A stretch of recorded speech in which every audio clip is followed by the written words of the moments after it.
दोस्तों, आज मैं लेकर आया हूं लाभ और हानि का सवाल। जो पहले भी इस वीडियो से पहले हम इस वीडियो में बात कर चुके हैं कि लाभ और हानि का सवाल कैसे लगाते हैं। बेसिक तरीका से पहले हम बता चुके हैं कि क्रय मूल्य, विक्रय मूल्य, लाभ, हानि ये सब होता क्या है। लेकिन कुछ सूत्र से, जैसे में लाभ बराबर होता है विक्रय मूल्य माइनस होता है क्रय मूल्य। जिससे में लाभ बराबर होता है विक्रय मूल्य माइनस क्रय मूल्य। अब विक्रय मूल्य और क्रय मूल्य होता है कि विक्रय मूल्य मतलब जब कोई वस्तु जिस मूल्य पर हम बेच देते हैं उसे विक्रय मूल्य कहते हैं। क्रय मूल्य का मतलब होता है जब कोई वस्तु जिस मूल्य पर हम खरीदते हैं उसे हम क्रय मूल्य कहते हैं। मान लीजिए क्वेश्चन में दिया है कि एक वस्तु का क्रय मूल्य 80 रुपया है। क्रय मूल्य है मतलब जब कोई वस्तु हम 80 रुपये में खरीदे हैं, 80 रुपये है, वह वस्तु 25% के लाभ पर बेच दी गई है। तो लाभ और विक्रय मूल्य ज्ञात करें। जब भी वस्तु का क्रय मूल्य दिया रहेगा यानी सीपी, क्रय मूल्य को शॉर्टकट में हम सीपी कहते हैं। सीपी मेरा दिया है 80 रुपया, यानी क्रय मूल्य दिया है मुझे 80 रुपया, और वह वस्तु को 25% के लाभ पर, यानी मेरा प्रॉफिट ने प्रतिशत लाभ दिया है, प्रतिशत लाभ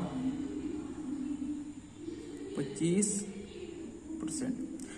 जब वस्तु का क्रय मूल्य दिया रहेगा और लाभ परसेंट दिया रहेगा तो लाभ निकालने का एकदम शानदार ट्रिक है कि 80 का यानी क्रय मूल्य का मुझे फायदा हुआ कितना, 25%, यानी 25% का मतलब 100 से डिवाइड,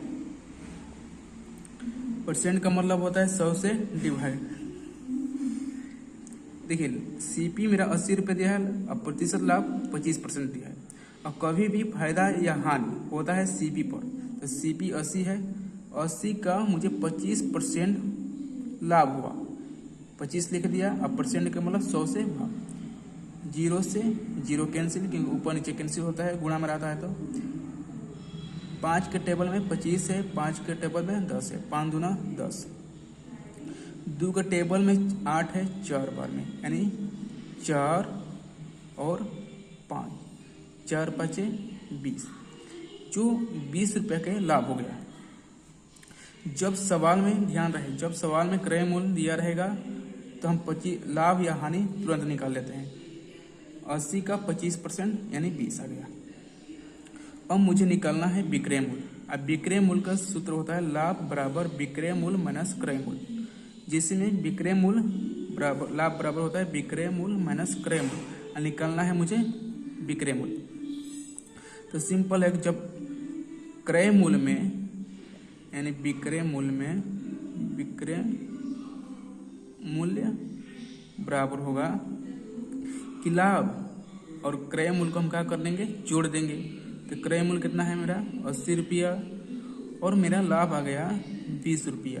तो 80 या 20 100, जो आंसर हो गया। क्वेश्चन नंबर मेरा दूसरा है कि यदि कोई मशीन 60% की हानि पर 837 में बेची गई तो उसका क्रय मूल्य बताइए।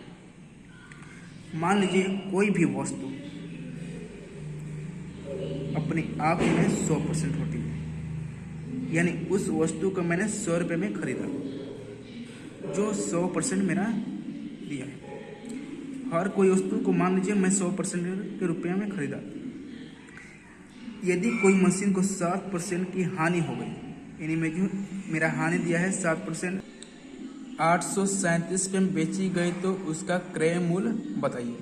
यानी कोई भी वस्तु को मान लीजिए मैंने 100% में खरीदा, अब वो मशीन को बेचने पर 7% की हानि हो गई, यानी 837 जो मेरा है विक्रय मूल्य है। 837 को बेचने पर मुझे 7% की हानि हो गई, यानी 100 में से 7 घटा दीजिए। 100 में से 7 घटाएंगे तो 93 आएगा, और परसेंट का मतलब 100 से गुणा कर देंगे। फिर से मेरी बात समझिए, जब विक्रय मूल्य दिया रहेगा तो हम उस संख्या को ऊपर लिखेंगे और जितना के परसेंट के हानि अथवा लाभ होगा, अगर हानि होगा तो 100 में से घटा देंगे। 100 में से घटाएंगे 7 तो 93 आएगा। यही कहा था 7% का लाभ होता तो 100 में 7 जोड़ लेंगे, यानी हानि हुई, यानी 100 में 7 माइनस कर दिए और गुणे में 100। अब घटाएंगे 93 के टेबल में 837 देखते हैं कि नहीं, जो कट जाएगा 9 बार में और 9 और गुणे में 100, यानी जो 900 मेरा क्रय मूल्य होगा, यानी सीपी होगा, क्रय मूल्य जो आंसर होगा। अब टाइप नंबर 2, क्वेश्चन नंबर 3 है, यदि 25 वस्तु का क्रय मूल्य 20 वस्तुओं का विक्रय मूल्य के बराबर है तो लाभ या हानि प्रतिशत बताओ। तो लाभ या हानि प्रतिशत बताओ। कह रहा है सवाल में 25 वस्तु का क्रय मूल्य, यानी जो वस्तु का मैंने 25 वस्तु का क्रय मूल्य दिया है, यानी 25 वस्तु का क्रय मूल्य यानी सीपी। सीपी का मतलब होता है क्रय मूल्य। अब 20 वस्तुओं के विक्रय मूल्य के बराबर है। अब 20 वस्तुओं का विक्रय मूल्य को शॉर्टकट में लिखते हैं एसपी। मेरी बात को समझिए, 25 वस्तुओं का क्रय मूल्य यानी 25 गुणे सीपी, 20 वस्तुओं को विक्रय मूल्य के बराबर है, यानी 20 गुणे एसपी के बराबर है।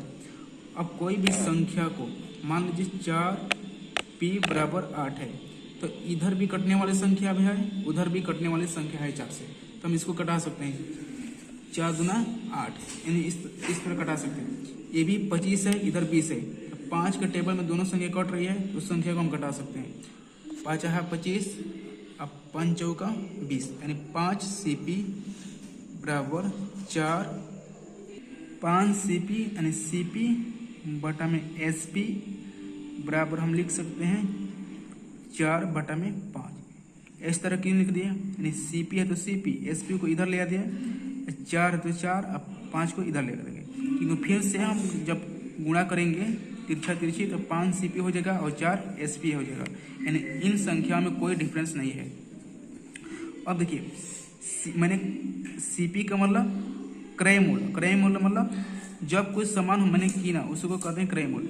और एसपी का मतलब जब कोई वस्तु को हम उस दाम पर बेच दिए, यानी वस्तु को 4 रुपये में खरीद कर वस्तु को 5 रुपये में बेच दिया, तो मुझे 1 रुपये का हुआ लाभ हुआ, क्यों कह रहा है कि 4 वस्तु का क्रय मूल्य यानी सीपी मेरा 4 है, एसपी मेरा 5 है, यानी 4 रुपये में खरीद कर मैंने बेच दिया उस वस्तु को 5 रुपये में, यानी 4 रुपये में खरीद कर 5 रुपये में बेच दिया, तो 1 रुपये का हुआ लाभ हुआ। तो कितने पर हुआ, जब भी लाभ और हानि मुझे क्रय मूल्य पर ही बात करनी होती है, क्योंकि क्रय मूल्य पर ही देखकर पता चलता है। यानी 4 रुपये में वस्तु खरीद कर 5 रुपये में बेच दिया, यानी 1 रुपये का फायदा हुआ, किस पर हुआ, यानी क्रय मूल्य पर हुआ, यानी 1 बटा में 4 गुणे 100।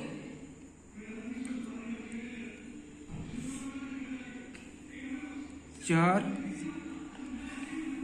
25% जो आंसर